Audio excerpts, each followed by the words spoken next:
आज आपल्या तुळजापूरच्या विकास आराखड्याच्या बाबतीमध्ये आपण बैठक घेतली आणि सर्वांनाच आपण आमंत्रित केलं होतं. त्यांनी त्यांच्या सूचना, काही अडचणी वाटत असतील तर त्या मांडाव्या म्हणून. मोठ्या संख्येने नागरिक इथे आले होते आणि त्यांनी प्रामुख्याने जे विषय मांडले त्याच्या बाबतीमध्ये मला विशेष काही अडचण वाटत नाही आहे. याच्या आधी देखील आपण आराखडा जो आहे तो सादर अगदी मंदिराच्या समोर स्क्रीनवरती केला होता आणि जनतेकडनं त्यांचं म्हणणं आपण मागितलं होतं.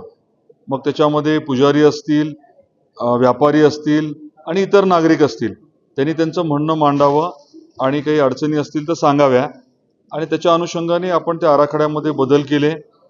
मध्ये इलेक्शनच्या पिरियडमध्ये स्वाभाविकच आहे की काम होऊ शकलं नाही आणि मुख्य मागणी जी होती ती म्हणजे महाद्वाराच्या जवळच दर्शन मंडप व्हावा आणि ज्या पद्धतीने भाविक आज महाद्वाराच्या मधून आत जातात तेच साधारण पाळावं. तांत्रिकदृष्ट्या थोड्या अडचणी होत्या, परंतु लोकांची इच्छा होती त्या पद्धतीने सर्व इंजिनियर्स आणि आपले सल्लागार जे आहेत त्यांनी योग्य पद्धतीने तो आराखडा तयार केलेला आहे. आरदवाडीच्या बाबतीमध्ये काही लोकांचं मत होतं की तिथे जास्त काही भानगडीत पडू नका आणि तिथल्या लोकांचंही म्हणणं होतं. त्यामुळे त्या बाबतीमध्ये स्पष्ट आपण निर्णय घेतोय की तिकडे विशेष काही करायचं नाही. आज जी काही तिथे प्रचलित पद्धत आहे तेवढी फक्त पाळायची. याच्या व्यतिरिक्त जे काही कुलाचार केले जातात, वेगवेगळ्या विधी केल्या जातात, त्यासाठी योग्य सुनिश्चित जागा देण्यात यावी हे देखील मागणी होती. तसं अंतर्भूत आहेच. माझी आग्रहाची विनंती राहील की जो आराखडा आहे तो सर्व संबंधितांनी व्यवस्थित बघावा. आपण पीडीएफ फॉर्मॅटमध्ये देखील माहिती जी आहे DPRची ती उपलब्ध करून देऊ, जेणेकरून नागरिकांना अजून स्पष्टता येईल. बरेचसे विषय जे मांडले गेलेत ते ऑलरेडी या आराखड्यामध्ये अंतर्भूत झालेले आहेत. 200 एकरवरती काय करणार असा प्रश्न काही लोकांनी विचारला.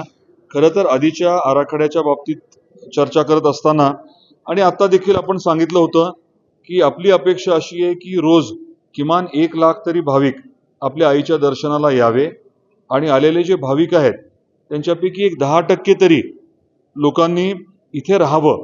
आपल्या तुळजापूरमध्ये 1-2 दिवस जर भाविक राहू शकला कुटुंबासह तर स्वाभाविकच आहे की इथल्या अर्थकारणाला प्रचंड चालना मिळणार आहे आणि आमचा साधारण अंदाज आहे की 20,000 तरी भाविक पुढच्या काळामध्ये कुठल्याही एका दिवशी रात्री मुक्कामाला तुळजापूरला राहतील आणि त्या अनुषंगाने आपल्याला सोय करायची. म्हणजे 20,000 भाविक राहायचे म्हटलं तर स्वाभाविकच आहे की त्या अनुषंगाने आपल्याला रूम्सची सोय करावी लागेल. जे आपले पुजारी आहेत ज्यांच्या घरी भाविक राहतात बऱ्याच वेळेस त्यांची गैरसोय होत असते, जागा कमी असते. त्यामुळे या 200 एकरच्या आराखड्यामध्ये पुजाऱ्यांसाठी बंगले आणि त्याचबरोबरीने भाविकांची राहण्याची सोय अशा पद्धतीने ते नियोजन जे आहे ते केलं जाणार आहे. काही वेगवेगळ्या ठिकाणी हे शिफ्ट करावं असं सांगण्यात आलं. तर मी आमच्या सर्व सहकाऱ्यांना, सर्व नागरिकांना विनंती केली आहे की तुम्हाला जर इतर कुठे काही जागा उपलब्ध असेल या प्रकारची तर आपण आम्हाला सांगा. त्यांनी काही सुचवलंय कुठलं ह्याचं काय म्हटलं भात संशोधन केंद्र वगैरे असं काही सुचवलंय. त्याच्याबद्दल थोडासा विचार नक्की केला जाईल. पण माझी आग्रहाची विनंती सर्वांनाच आहे की हा आराखडा करत असताना सगळ्यांनी सकारात्मकता दाखवावी. कोणावरती काही जबरदस्ती किंवा अन्याय काही होणार नाही.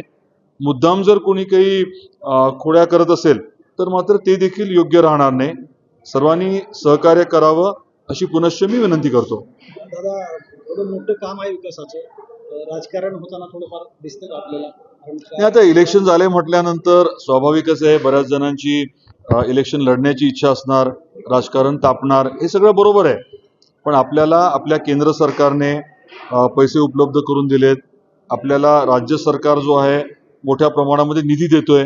केंद्र आणि राज्य सरकारची ताकद आपल्या पाठीशी आहे. आपल्या पंतप्रधान महोदयांनी आपल्याला रेल्वे दिली आहे, लवकरच रेल्वे इथे येणार आहे.